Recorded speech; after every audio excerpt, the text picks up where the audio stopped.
Hello, everyone, and welcome to episode 11 of the Sahaj Tales podcast. I have been away for a while and I'm releasing my episode after a very long time. And this is my guest, Craig Fernandes. Hi, Craig. Hi, Sahaj. Hi, good afternoon, good evening to everyone listening. Thanks for having me on and super excited for this. How you been doing? Been doing all right, Been very busy actually. We're in the middle of a fundraise right now. So a lot of things going on, a lot of things happening here and there. But yeah, been doing all right. Yeah. That's great. So, yeah, um, Craig, tell me about yourself. Like, what's your background like and how did you grow up? Sure, man. So my story is actually rather unconventional. My parents moved to Dubai in the early 90s for work from India, just like so many other parents and migrants and immigrants around that time.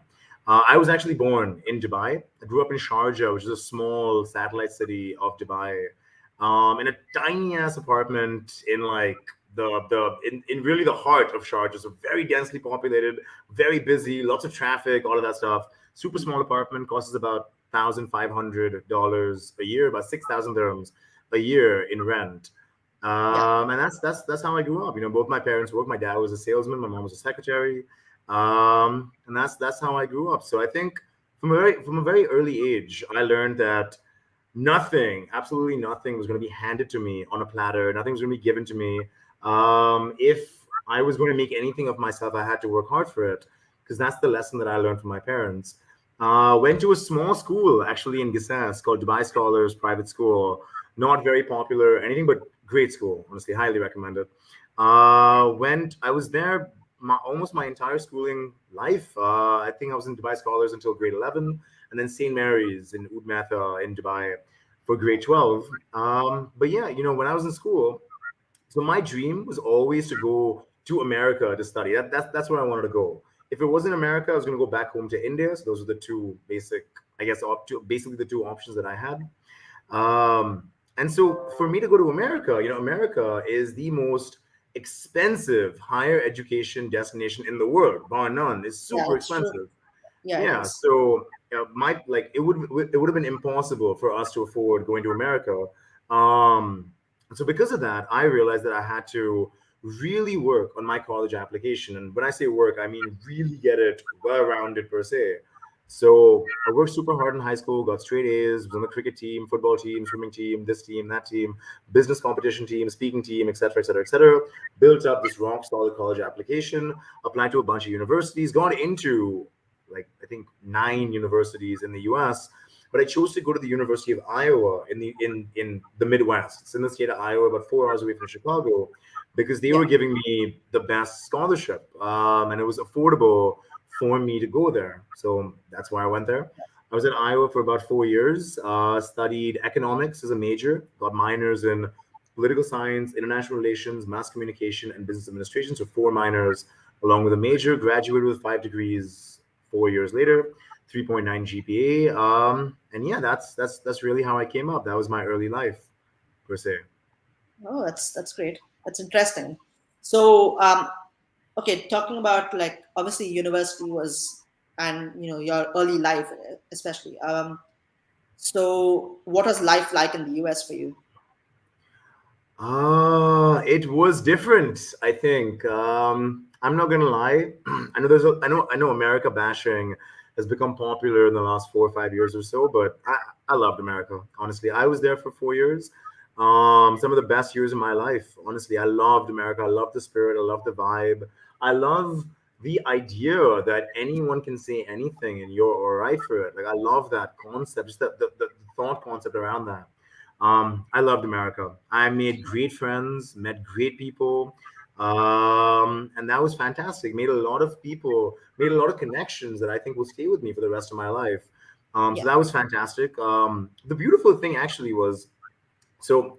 Um, Originally, I'm from a city called Mumbai in India, which Yeah, has yeah, 25 million people. Yeah, yeah. Mumbai, India, which is 25 million people, one of the biggest cities in the world, always dense, always noisy, always crowded. And then aside from that, I grew up in Dubai with 3 million people, so also very, very busy. Yeah. Um, when I went to America to study, I was studying in this really small college town with 70,000 people. That was it. That was the city population, 70,000, 40,000 of whom were students. So it was a university city. And that I guess and that was different, I think, just compared to Dubai, compared to Mumbai, whatever. It was a culture shock. That was a culture shock in and of itself, just acclimatizing with such a city in essence. Aside from that, it was cold. In It was like Iowa, really small. Midwest. Yeah. Sorry? I'm saying it was really small for you back then. Like it was a Yeah, very small it city and things like was that. super small. It was super small to the point wherein like people knew each other's names, and that was a shocker because I have never known anybody's name. I mean, you don't know the names of people who live on your floor or in your building. Like things are so busy. It's such a big place. Nobody knows this. But in Iowa City, I remember everybody knew everybody's name, and everybody would say hi to everybody on the elevator. And I Yeah, was just like, what's going on? Like, I don't know. I don't know. It was different. yeah, But yeah, yeah. it's true. Yeah, I mean that's great. And like, so moving on to Dubai, I mean, what is life in Dubai like, and what sparked your journey into entrepreneurship, generally speaking? Um, that's a good question. I think I've always been an entrepreneur at heart. I launched my first company when I was 13 years old. Wow. Myself and a friend of mine, we used to bunk school and we used to go to football grounds around Dubai. And we pitch people who came to play there. We pitch the footballers who came to play there to come play in our football tournaments. That's what we do. We call it Craig and Savio's football tournaments. That's what we do. We made about 4,000, 5,000, 6,000 dirhams per tournament, which is not so Wow. bad when you're 13 years old. It's about 4,000 to 6,000 dirhams per tournament. We organized a bunch of them. High school was a lot of fun because now we had a lot of cash. It was a great time, honestly. Yeah. Launched my second company when I was in college. It was called Football on Wheels. We used to bus people to away football games, put them up for the night, get them tickets to the game, and then bring them back the next day. That did all right. Didn't do so well. Did all right per se, but that was the second company that we launched. Number of other companies that I wanted to launch that never really got off the ground in college. But I think in all honesty, entrepreneurship, but not entrepreneurship per se, because that's like a very like a buzz phrase almost. Entrepreneurship like has always been a passion of mine, or some rubbish like that. I think I've always had a knack for solving problems. I think I've always had a special skill for being able to identify gaps or problems, and then providing a solution for such problems. I think that's just always come naturally, I think. And so I actually got the idea for Lock and Stock, which was our original venture per se, which was actually wound down earlier this year. I got the idea for Lock and Stock when I was in college. In my senior year of university, I remember I'd be in class and the professor would be talking and teaching and whatever, and I'd be sitting somewhere in the back and I'd be sketching out designs for the Lock and Stock application or writing down like things that we'd have to do per se, or how we'd roll this out. What would our plan of action be like? What step one, step two, step three? What would we need? What are the pillars, the fundamentals, all of that stuff? I'm 19 years old at that point in time, and that's what I was doing. So when I graduated from university, I graduated in May of 2017. Hmm. I came back in June. We incorporated in June itself, and we launched the application in September. That's how quickly we moved, and the rest, as they say, is history. Oh, so okay. Before I get on to Lock and Stock in detail, what do you think is the entrepreneurship market like in the UAE and just Dubai in general? What's the entrepreneurship market like in the In UAE, in Dubai. Dubai in general? Um, it's improving. Let's put it like that. It's improving. I think it's eons better than what it was maybe 10 years ago. You talk to some of the old timers who've been in the space for a long time, they will tell you that there was no ecosystem 10 years ago or 15 years ago. Yeah. So it's definitely come a long way since then. When we first launched in 2017, yeah, it was very tough. Very tough. 2017, 2018, 2019. I think the UAE or Dubai has a number of inherent risks to it. Yeah. One being that a majority of the capital here in Dubai, and I'm talking capital accessible to young startups. There are a number of VC firms here in Dubai. I think actually the majority of VC firms here in Dubai will only touch startups once they are at a a Series A or later stage, or they're earning, I don't know, $200,000 in revenue annually, or something like that. Like VC firms or whatever, like institutional capital, will only touch such startups. Yeah. And that actually creates a problem, right? Because you need funding. It's like growing a plant. You know, if you don't water the plant, when you put a seed into the ground, if you don't water it, it's not going to blossom. Like it's just not. Hmm. and It's and true. and that water is capital per se. So there's no capital that flows to early stage startups. It's very difficult for an early stage startup to reach those milestones that these institutional investors then want. Now, early stage capital comes in more often than not comes from angel investors. Yeah. These are individuals who are willing to write a check to help the company grow. Now, the UAE has a inherent disadvantage in this. One, people don't want to invest in a UAE license.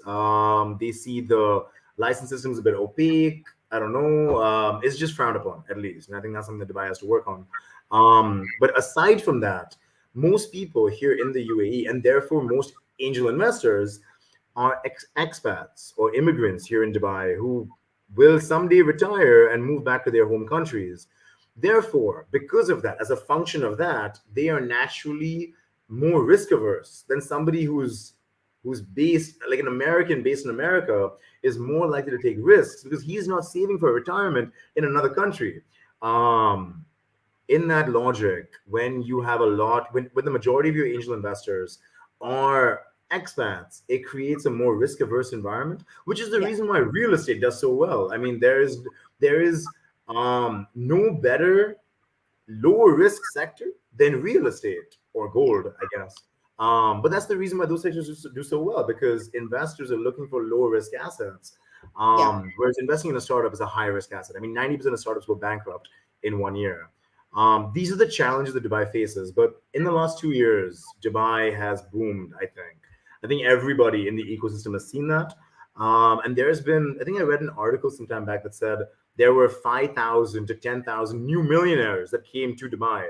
And what this does is it brings an influx of cash into the economy, Yeah. that then flows into the startup ecosystem, into the tech ecosystem, and just across the space per se. I definitely think Dubai is getting there. Naturally, from what I said earlier, there's no magic wand, and it's not going to happen overnight. The ecosystem needs to evolve, and it takes its own time to evolve. But it's getting there, and I think the signs are very, very positive moving forward. Yeah. On that note, I wanted to ask you about like talking about just even the entrepreneurship market in the UAE. Like, for example, let's say an American living in the UAE. I mean, considering that he or she has to pay tax, for example, in the UAE as well, how would their sort of mindset be when it comes to like investing in investing in startups or like that? Are they more, willing to take risks compared to an Asian population, or is it something that it's still Um, not very, really, not really, not really sure, honestly. Not really sure. From what I've seen, at least, Europeans, Americans tend to be more. They're more risk savvy, so I don't know. They're more open to it, I suppose. But I guess that depends on the individual. Not really sure on that. no, it also happens. It also, the thing is that it's also about the fact that, people in the US or Europe, they live in more developed countries and like sort of a more developed environment. So maybe in that sense, they also have a safety net to, sort of invest in something abroad or like invest in something in the UAE, for example. Like, Yeah, yeah, but the safety net that you're talking about, man, that like anyone who's looking to angel invest is investing. They're a high net worth individual. They're worth more than $2 million. yeah, And if they're worth more than $2 million, then the safety net doesn't apply to them. Like they will not. They don't need public health care and like unemployment benefits and stuff like that. Like this, these things don't matter to them. I think from what I've seen at least, people from the UK, people from America tend to be more risk oriented, and I think that's just it. It's the risk profile, right? Like in India, and I think, and I see this from my parents' generation, my parents themselves. Every once in a while, if you're from India, like you were just trained to be careful. Like you're trained to avoid risk. you're trained, like it's the mentality, right? It's the way the generation grew up. Yeah. And that's just it, right? You're trained to save, you're trained to not take risks. And so it's the mentality. But it's changing, I think, over time. So fingers crossed. I think give it maybe 5, 10, 15 years. And I really do think, I think Dubai, honestly, truth be told, I think Dubai has the potential to become the Singapore of the 21st century, or the next Singapore, if anything. This hub for tech and capital and innovation here in the Middle East. And considering the moves that the Saudis are making with their own Vision 2030, all of that stuff, there's a saying, a rising tide lifts all boats, and the amount of capital expenditure, capex, here in the GCC is increasing exponentially. And I think that is an opportunity that Dubai should not miss. And I don't think Dubai will. I think Dubai is run by very, very smart individuals. So fingers crossed on that. Yeah. So yeah, it makes sense.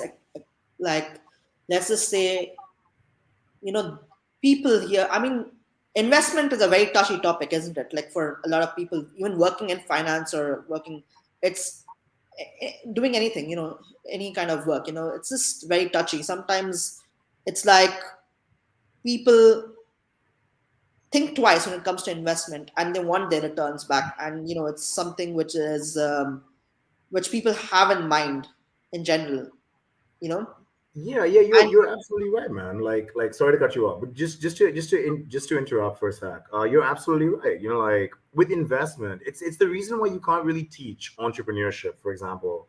Like with entrepreneurship, at the end of the day, no matter what you teach, bootstrap marketing, basic finance, bootstrap sales, all of these things, like at the end of the day, what defines an entrepreneur is gut, and is the ability to actually um, put their money where their mouth is and get it done. And that takes balls. Excuse my language.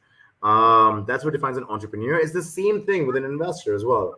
I'm not talking about guys who buy T-bills or guys who are buying stocks and stuff like that. To angel invest in a startup that is pre-revenue, that takes guts. Like at the end of the day, it's like singing karaoke. Anybody can get up on stage, but when push comes to shove and the mic is in your hand, not everybody sings. And that at the end of the day, that's the bare bones of startup angel investing per se. yeah, the karaoke analogy is a very nice analogy. So like, it's yeah, actually it's interesting. Okay, so about that, like, tell me about Lock and Stock. So what was the process? What was the journey like there, and how did it really come about? And I mean, it did really well in the UAE. Let's be fair, like, so what? Yeah. So Lock and Stock was founded because of a problem that I noticed when I was in college. I was in an econ class one day, and I kid you not, man, like in a class of maybe 30, 35 kids, I think almost all of them, almost each and every single one of them sorry, I think I had a network issue there, was on their phone or on their laptop or on their tablet, and nobody was paying attention. And so we actually kind of built Lock and Stock as a way to help students pay better attention in class. I mean, at the end of the day, that's the crux of what we did. Um, on Lock and Stock, if you're a student, high school or college, you downloaded the application, you went to class, you attended class, you paid attention, you took your notes, you listened, and which are things that you should be doing in class, and you locked your phone while you were doing all of this. And when you were done with your class, you unlocked your phone, you saw how many rewards you had, and you use your rewards to get offers and discounts and internships and scholarships from our partners. And that's what we did. At the end of the day, a lot of people asked us, like, oh, you want people to not use their phones? Are you guys like anti-phone? Are you guys like anti-tech or some rubbish like that? No, the answer is no, right? We understand that your phone is a very, very important part of your life. Like your phone is a crucial element in your life. Our entire lives revolve around our phones. Yeah, The only thing that we were trying to say is that, you know, there are times like when you're having dinner with your family, or when you're having coffee with your girlfriend, or when you're in class and you should be learning, there are times when you shouldn't be using your phone.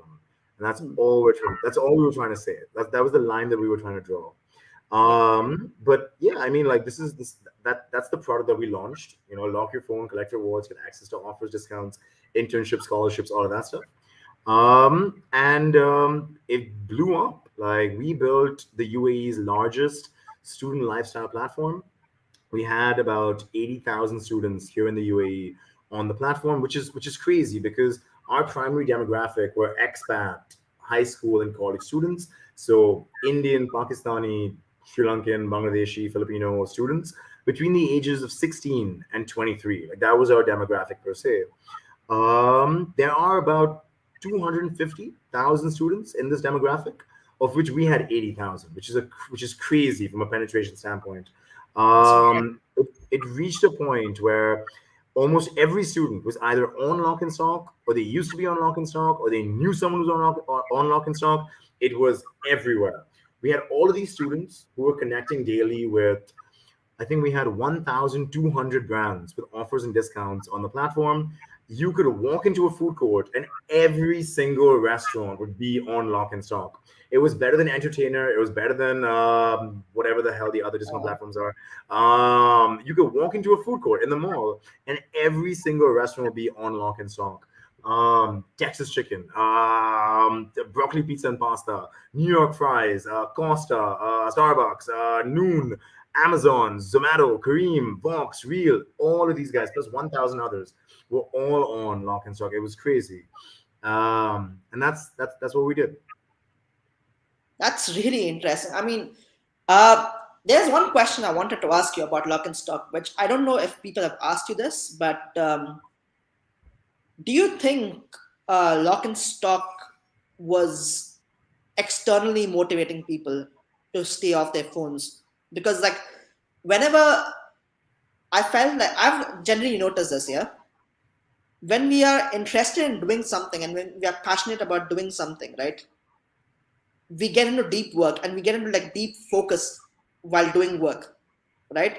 So do you think lock and stock was a more of an external motivator than an internal motivator to get work done, for example? Yeah, I mean, 100%, right? So if you really wanted to learn, you just wouldn't use your phone. Like, if you really wanted to study, like in class, you just wouldn't use your phone if you were really committed to doing that. Most students were not, though, unfortunately. I think there was a University of Wisconsin study published a couple of years ago, which said that on average, 26% of classroom time is spent on a digital device for non-educational purposes. That's a quarter of classroom time. That's a lot, right? 26%, that's huge. So a lot of students were using their phones for Instagram or Facebook or Snapchat or WhatsApp or whatever when they were in class. We motivated them to stay off their phones with a buy one get one free at Costa Coffee, or a 20% off on Noon.com, or something like that. Like that. That's what we did. So you're 100%. You're right. 100%. It was an external motivator, I think. Yeah. Another thing, uh, like, let's just say, for example, do you also think that students in general were motivated to save money through lock and stock because by staying off their phones or any of their devices, for example? Like, do you think that was also a factor too? I think, Yes, yes, yes, 100%. We actually had this really cool feature on the application, which allowed students to recommend the brands or the restaurants or the e-commerce websites that they wanted. So we received like 1,000 recommendations almost every day. And then what we did was at the end of the month, we'd categorize it and we'd go after the highest volume recommendations. yeah, So students were basically telling us where they go or where they wanted to go, where they didn't want to spend full price. So yeah, I mean 100%. I mean students were saving.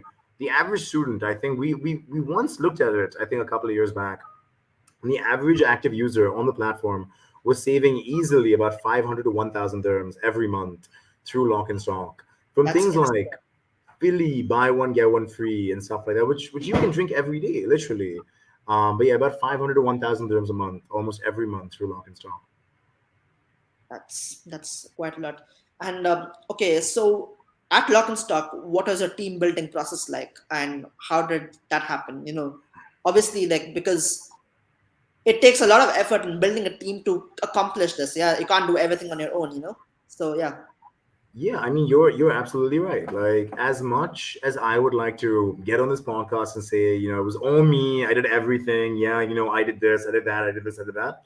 That would not be true at all, honestly. I do not think that we would be able to do what we did if we didn't assemble the rock star team that we assembled.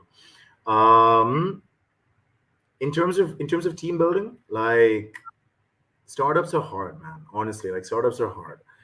You're literally creating something from scratch and trying to, I mean, especially what we did, we're trying to get brands, we're trying to get students, double-sided marketplace. You're building this from scratch. People don't know who the hell you are. There's bugs every day. Things go wrong once or twice or three times every day. Crazy. And so in that environment, in that space, you can hire based on CVs and you can hire based on skills, but you're not going to go very far because at the end of the day, startups are not built by those who have the biggest brain. They are built by those who have the biggest heart. Can you fight when the going gets tough? Can you stand your ground when the odds are stacked against you? Can you keep moving forward no matter what? These are the people that build startups. And attitude is permanent. Skills can always be taught. Attitude is permanent. So, in fact, the original team, the original five people, I actually put that team together from just people that I knew, literally. So, Hussein, our chief marketing officer, I went to school with Hussein. So, when I came back from America, he became our chief marketing officer. And he was great at it. Like if any student knew what Lock and Stock was, Hussein had a big role to play in that. Mustafa became our CTO 6 months after we launched. But he actually was our first ever student brand ambassador. And he actually evangelized Lock and Stock at the University of Wollongong, did really well. Then he graduated. And then we brought him in as our chief technology officer because who could understand the consumer better than somebody who spoke to students day in, day out on behalf of Lock and Stock, who could understand the student mindset and what students wanted? And that's crucial when you're building product. yeah, That was Mustafa. Then there was Sanat. Then there was Ian. Ian is my dad. Ian was the first person who actually believed in Lock and Stock, and he actually joined the company as our chief operating officer, handled all of our regulatory stuff, banking stuff, license stuff, all of that stuff.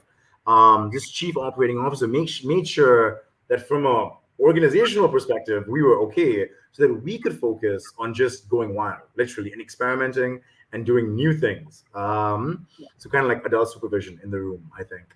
And yeah, that's the team. And Sanat, 25 plus years of business development experience. My best friend growing up in high school, Sanat was his dad. So I knew Sanat from a very, very long time. He came in as our chief revenue officer.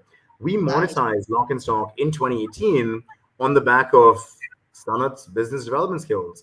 So the original team that we put together was just this team of misfits, I think. This team of misfits, this team that I don't think anybody would have banked on per se. But we were able to make magic happen. And today, we're raising $6 million round on the back of, four or five guys just being crazy and just making magic happen day in, day out. And yeah, Yeah, that's my main recommendation though for team building is hire for attitude, hire for heart, and look at skills as a secondary thing. Skills can always be taught, but attitude is forever. So yeah. yeah.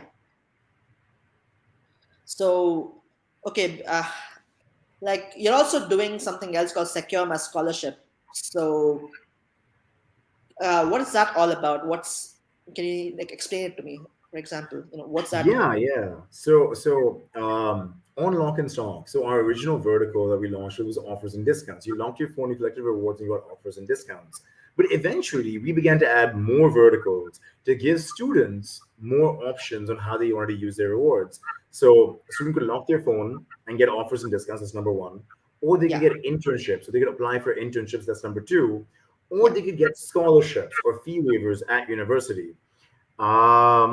The third of these, the scholarships and fee waivers at university, this one really blew up because now all of a sudden high school students were like, what the hell?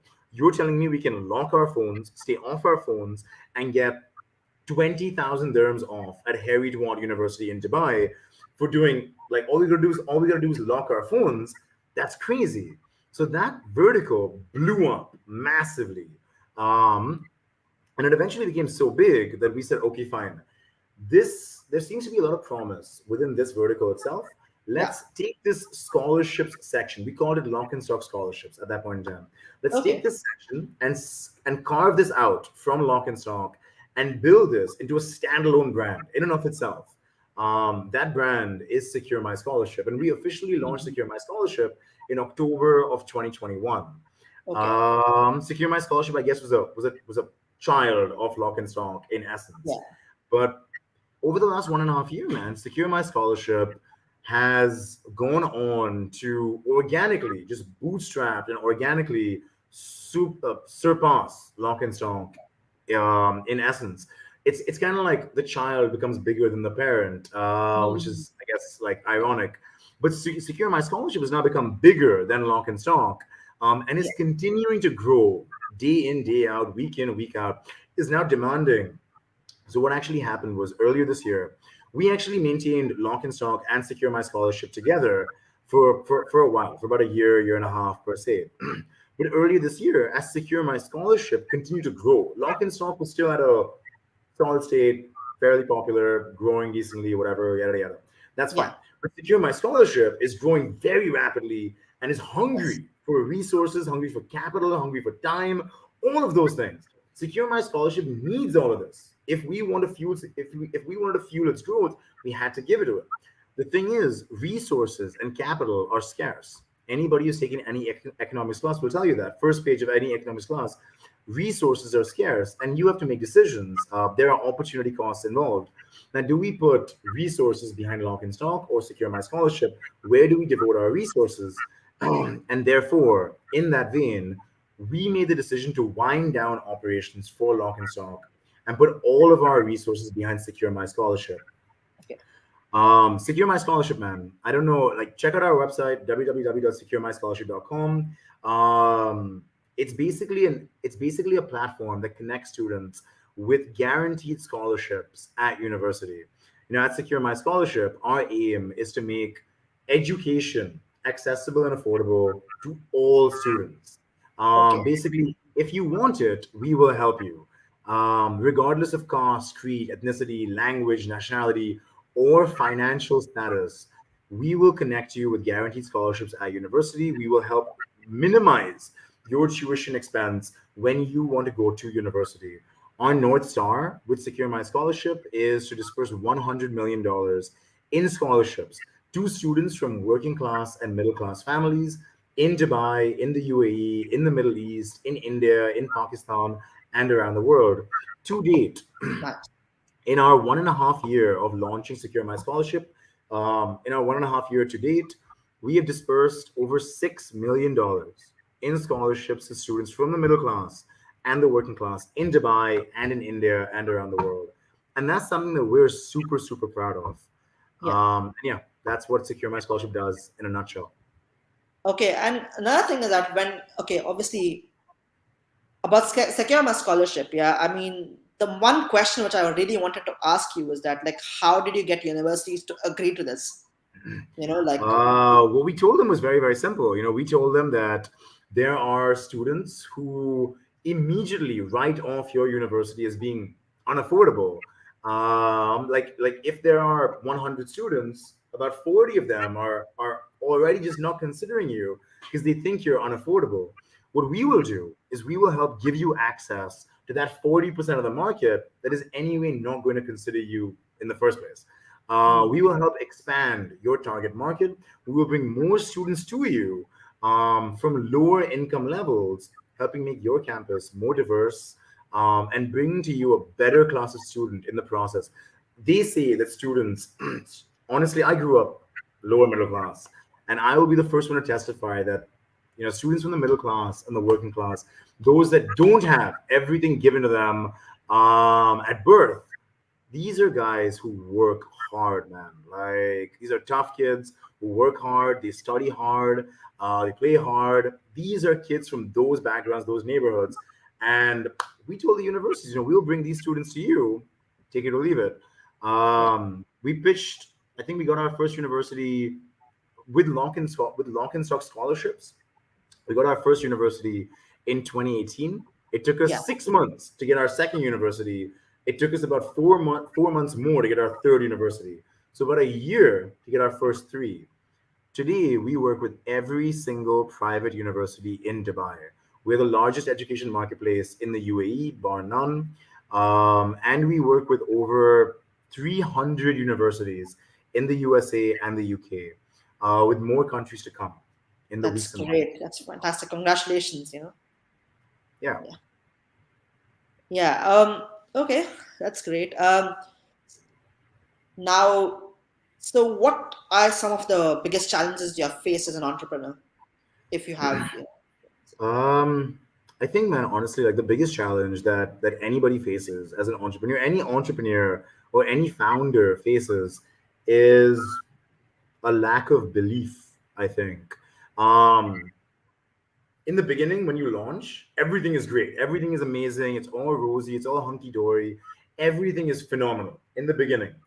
After a couple of months, reality begins to set in, and things start to be little less glamorous than what they previously advertised.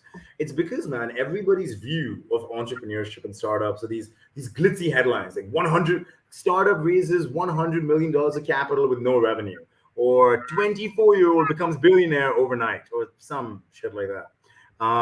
It's actually very, very.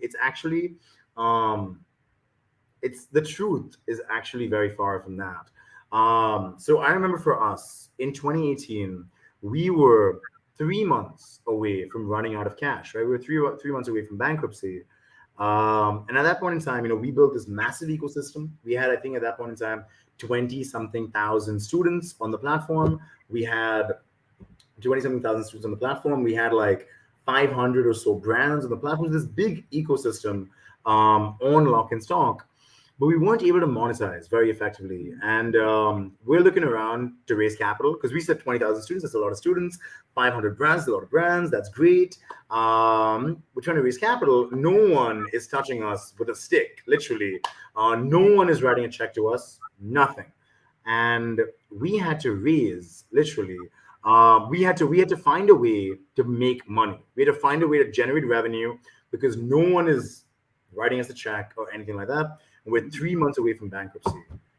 That scenario, those 2 months or 3 months will define who you are as an entrepreneur. And I remember, not just myself, the entire team, we went into, I think we all found a place within ourselves that we didn't know existed. Um, and we pushed. I think we pushed to levels that we had never pushed ourselves to before. Each and every Yeah. single one of us working 15, 16, 20, 21-hour days, 7 days a week, 30 days a month, literally, to do what we can to survive. We had no business model even, and we had to figure out a business model, and then we had to monetize, and then we had to generate enough revenue to keep the company alive. We didn't have a business model. Forget about any customers or clients. Hmm. So we're launching a business model every 2 days, literally, just trying to see what sticks. And at that point in time, you begin to feel all these things. Like, am I not good enough, or is this not for me? Would a job be easier? Damn, this is difficult. Maybe I don't have the skills or the talent to do this. Um, at that point in time, you begin to think all these things. And, I think that is the biggest challenge as an entrepreneur. The entrepreneurs or the founders that actually go on to make it are founders who are knocked down just like terribly knocked down or just hanging by a rope on the edge of a cliff and manage to survive. They're able to pivot, or they're able to raise, or they're able to monetize, or they're able to do whatever. But that is what separates, I think, that is what separates successful founders from unsuccessful founders. And this is the reason why I don't think you can teach entrepreneurship, because at the end of the day, this depends on, how much you're willing to fight, how far to the brink you're willing to push yourself. This was 2018. We were 3 months away from bankruptcy. We managed to monetize and save the company in those 3 months, and it's a miraculous save, I think. Today we sit here on this podcast because we did that. But not even that. I think 2 years ago, not 2 years ago, 1 year ago, we raised a round of capital. Everything was set to go. We're all good. And overnight, the round collapses. We now have 3 weeks to put back together the round from scratch. A round that we had spent 3 months putting together. It collapses overnight. We now have 3 weeks to put this round back together, and we actually reassembled the round with 2 days left to spare. So we went 2 days until bankruptcy, and we reassembled around, and we saved the company overnight. But these are things that just require, I think, these are stories that I have, but I'm sure any founder that's actually made it to a decent point will have similar stories like this. There are times when a critical team member has to leave. How do you replace them, right? Because startups are built on hope. Startups are not large corporations or multinationals that are paying you gratuity or pension or any of the other bullshit. Startups are built on hope. So if a critical team member leaves, someone who's well ingrained in the organization, someone who everyone likes, someone who oversees a team perhaps, how do you manage that, right? That's super important, because this person's going to leave. You cannot you cannot let this demotivate the rest of the team. You cannot let this get people's shoulders to sag, all of that stuff. I think you asked me what are some of the challenges that we face as an entrepreneur, that I face as an entrepreneur. I mentioned a lack of belief, a lack of faith, which will happen from time to time. Another thing is maintaining just belief, maintaining not maintaining belief amongst the company, amongst the people there, because I will tell you this as a fact. The people that work with Secure My Scholarship today and Lock and Stock previously, it's the same people. Like, we transitioned all of the people from Lock and Stock to Secure My Scholarship, seamless transition. But we were able to assemble a group of people that were committed in their bones, in their blood, towards making the world a better place. That is the type of company that we built.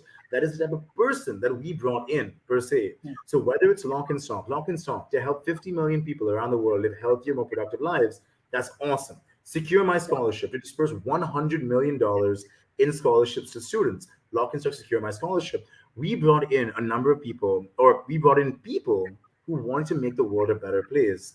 And they stayed with that, right? Because I know this for a fact. Like, so many of our team members have been offered, because of the success that we achieved, so many of our team members have been offered, salaries or positions at other companies for more money, and they've just not gone. Our retention has been tremendously good. I think way above industry average, I suppose, way above industry average.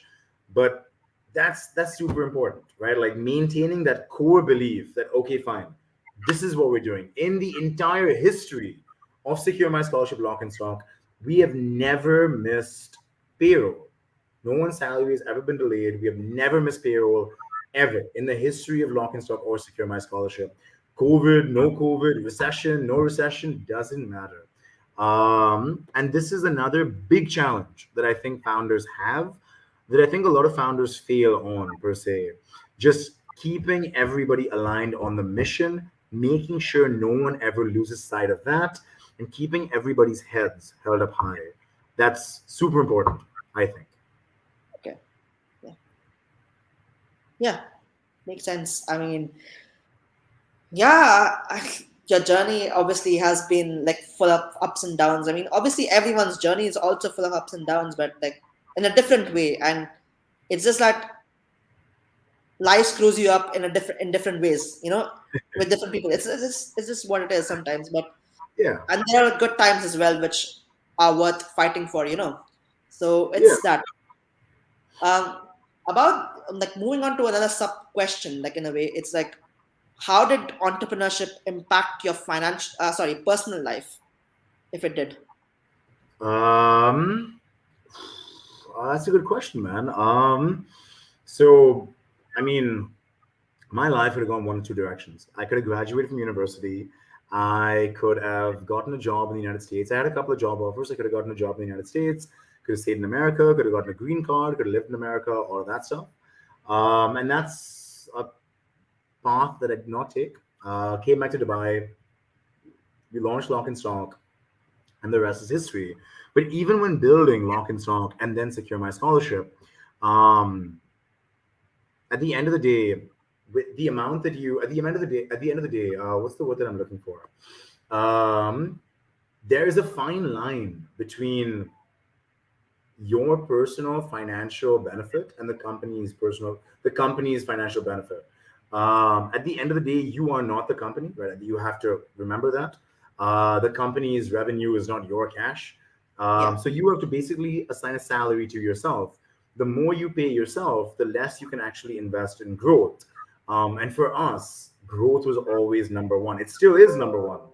yeah, Um, in the beginning, I remember in the early days, 2017, 2018, 2019, 2020, in the early days, I paid myself 500 dirhams a month, 1,000 dirhams a month, whatever, just bare bones, skeleton salary, whatever I needed to survive per se.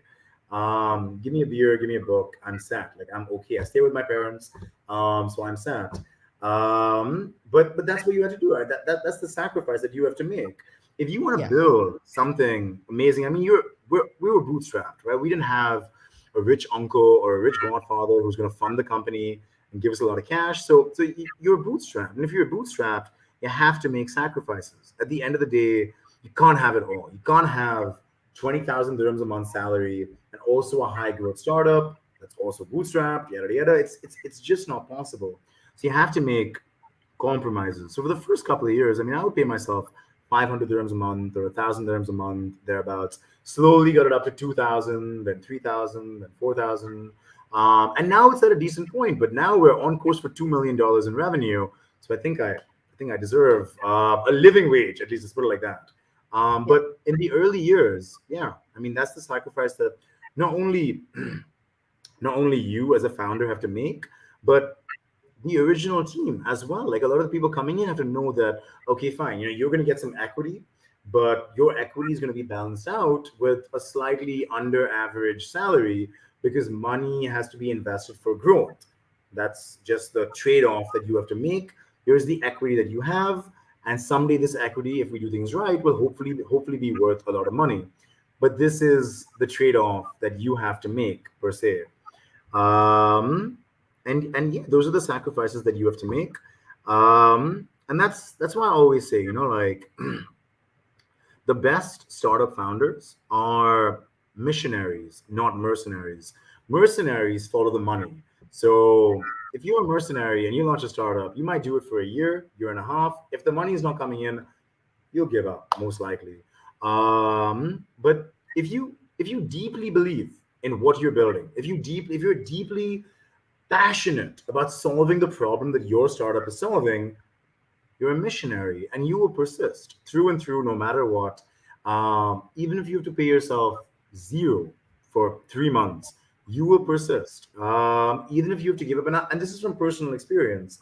You know, I'm 20 years old, 21 years old. All of my friends around me have all entered the private sector. They're all earning 5,000, 10,000, 15,000 dirhams, 20,000 dirhams, thereabouts, whatever. And that's great, right? Like they're living a different life. They're able to afford things that perhaps you, as a startup founder, cannot afford because you're broke. But you're gonna have to miss out on nights out or trips. The number of trips that I've missed like I think 6 trips with my friends, just because broke. Like that's it. But what are your priorities, right? Is your priority to go on a trip, or is your priority to build something that can go out there and change the world? You have to define that and then make your choices accordingly. And that's it. Does that make sense, Sahaj? Yeah. Yeah. Can you hear me? Yeah, I can hear you. Okay. Yeah. So I know it's sometimes it's tempting to think about it. Like you think about your trips and everything. You want to go on trips. You want to go on nights out. You want to have a social life and things like that. Sometimes people also give in to the temptation and stuff like that, and it that balance of getting work done and giving into your giving into things that you want to do. You know. Yeah, yeah. There's a quote that I like. I can't remember who it's by, but there's a quote that I like. Two paths diverged in the woods, and I took the path less taken by, and that has made all the difference. And that's it. Like that's it. Two paths diverged in the woods. I took the path less taken by, and that has made all the difference. So yeah. It's true. I was actually going to ask you a question about what's a code that you live by, but since you answered it, it's like, No, yeah, actually, that I like that quote. It helps me just conceptualize things. I mean, startup founders are what we did. I think is I think rare would be an understatement. I think there are very, very, very few people who grow up in Dubai, who go to high school in Dubai, who do what we did, and that's actually something that I'm very, very proud of. Like I speak at my high school every once in a while, or I've spoken at Wollongong, Harry Dwarf, Middlesex, almost every single university here in Dubai, bunch of high schools as well. I'm speaking at a university this Thursday. And that's the best part, right? Because um, when and this is something I realized. I think a couple of years after, I think Lock and Stock just like was able to achieve some level of recognition. When I myself or like another member of the team walked into like a university or a school, students would look at us like we were rock stars, like we had done something crazy, like invented like penicillin or some shit. And that was nuts because we're just ordinary people. I grew up in Sharjah, then I moved to Gisas, which is where my parents still live. Co-founders grew up in Al Nada or Dera or whatever. So whatever, just like everyone else. But we took the path less taken by, and that's one of the things that I am actually most proud of. hmm, I think that after Lock and Stock, there are a number of startups here in Dubai. Don't get me wrong. There's your Kareems and there's your Talabats and there's your whatever's Kareems and Talabats. And a lot of great startups. Don't get me wrong. But oftentimes these startups are founded by people who moved here. They probably were founded somewhere else, maybe Lebanon or Egypt or something, and they moved their HQ here to Dubai. They're founded by people in their 30s or their 40s. And that's the usual demographic there.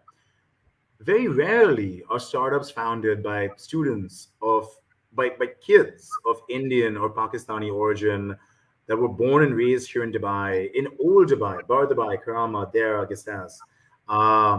And that's something that I think we as a team are very, very proud of, that we trailblazed that path. I think after Lock and Stock, I think if we could inspire just one or two or three students out there to actually go out there and do something that would change the world, just go out there and live their dream, I will hmm, consider our work a success. yeah, Because I know when I was growing up, there was nobody like that. So I love that, and it's the reason why I like that quote. But my favorite quote, actually, because you asked, what is one quote that you live by? My favorite quote actually is it's a quote by Abraham Lincoln, and it goes, "Good things come to those who wait, but only the things left by those who hustle."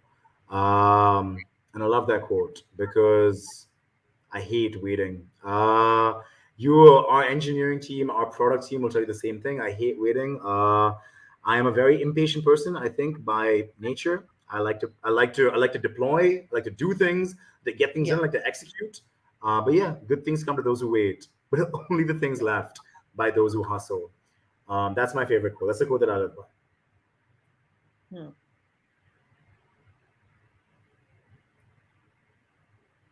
Yeah. Okay. So, what are your greatest strengths and weaknesses then? Like, you know, My what do you greatest strengths think and they are? weaknesses. I don't know what my strengths are, honestly. You'd have to ask people who work with me what my strengths are. I don't know what my strengths are.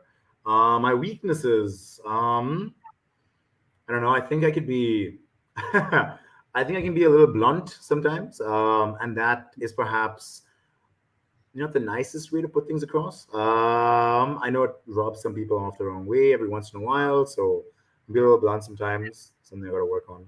I could be a little too execution oriented, and I know that's something that also rubs some people the wrong way, especially the people in our engineering and product teams. Be a little too execution oriented. Just let's push, let's push, let's push, let's push. How are we doing this? How are we doing this? How are we doing this? That's also not good. I actually learned through the years, I think just from experience, that sometimes it's just better to wait until something is good before pushing per se. I think that's number two. Hmm. And if I had to name a third weakness of mine, I don't know. This is like it's one of those things that it sounds like I'm trying to like reveal a strength, but I'm actually saying a weakness or some rubbish like that. But actually, so when I do something, I actually get very very engrossed in that task, and because of that, I'm almost always late for meetings or whatever because I'm doing something and I'm very engrossed in that, and I'm actually late more often than not, more often than people would like. And I've been told that as well. Like, Craig, listen, you're never on time. You're always 5 minutes late, kind of like with this podcast as well. And that's just a bad habit of mine that I got to work on, I think. But those are my biggest weaknesses, I think. Okay. Yeah. Okay. Um, and if money was no object in your life, what would you be doing and why? Oh, if money was no object in my life, um, I don't know, man. Like from when I was a kid, from when I was like 17 or 18, I've always wanted to go out there and change the world. I've always wanted to go out there and build creative solutions that help make the world a better place. That's always been me. That was the inspiration for Lock and Solve. That was the inspiration for Secure My Scholarship. Even if I have to work for free, I'll do that. As long as we're going out there and impacting lives. Money or no money, I think. If money was not an object, I think two things, I guess, just to answer this question. Because, yeah, just to answer this question. Um, Whether money is an object or not an object, just move on to the next startup, I think. Another thing that I think is something that people should work on, whether that is myself or us or some other brilliant entrepreneur out there, I don't know. But I think we have to do something about water scarcity. I think that is something that needs creative input or needs just innovation in some way or in some shape or form. It's not as sexy as social media or artificial intelligence, I guess. But I think Yeah. we need to do something about water scarcity. So that's an area of innovation that I would like to explore, at least at some point in my life. I love the work that we're doing with Secure My Scholarship. So if money was no objection, I'd still continue building Secure My Scholarship to the point where I think we can go. As I mentioned earlier, our North Star is to disperse $100 million in scholarships. And if we can do that, man, we will change the lives of so many people around the world. And that's a mission worth fighting for. But Secure My Scholarship, water innovation is something that I actually is a personal interest area of mine.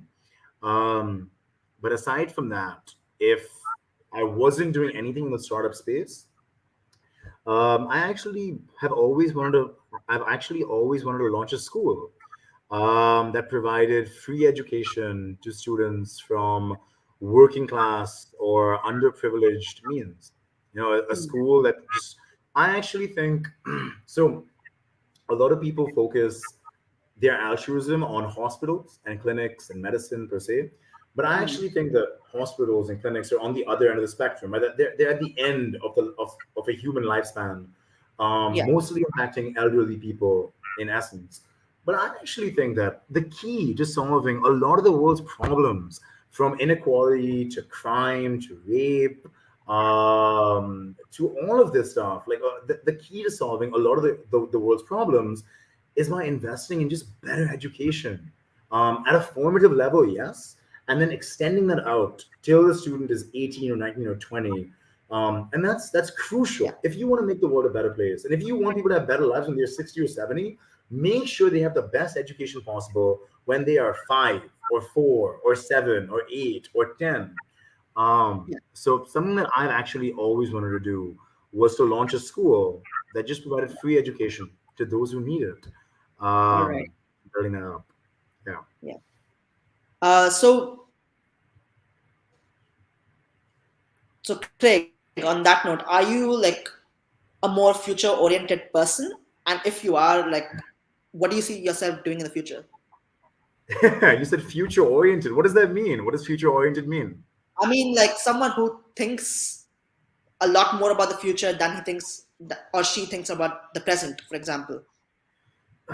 Uh No, I'm not. I'm not future oriented at all, honestly. As much as I think about the future, I mean, the future is great to think about every once in a while. Where will secure my scholarship be? What will I be doing? Yada yada, all of that stuff. Like the future is great to think about, I guess, every once in a while. I'm not a future oriented person. Um, I don't like to worry about things that haven't happened yet. Hmm. I like to focus on the present Yeah, and just give all of my energy and my thoughts to the present. Um, Excuse me. I actually believe, and one of our like core pillars here at Secure My Scholarship is focus on the process. Forget the outcome. I mean, everybody has objectives and key results and this and that and whatever, but yeah, forget, like, to hell with the outcome. Focus on the process. Make sure you're doing everything right in the interim, and the outcome will naturally happen. Don't worry about the outcome. The outcome will naturally happen. yeah. Focus on the process. And that's what I like to do. I like to focus on the process, focus on the present, focus on the here and the now, Yeah, um, before then going, and not really spending too much time on the future, in that's essence. true. That's true.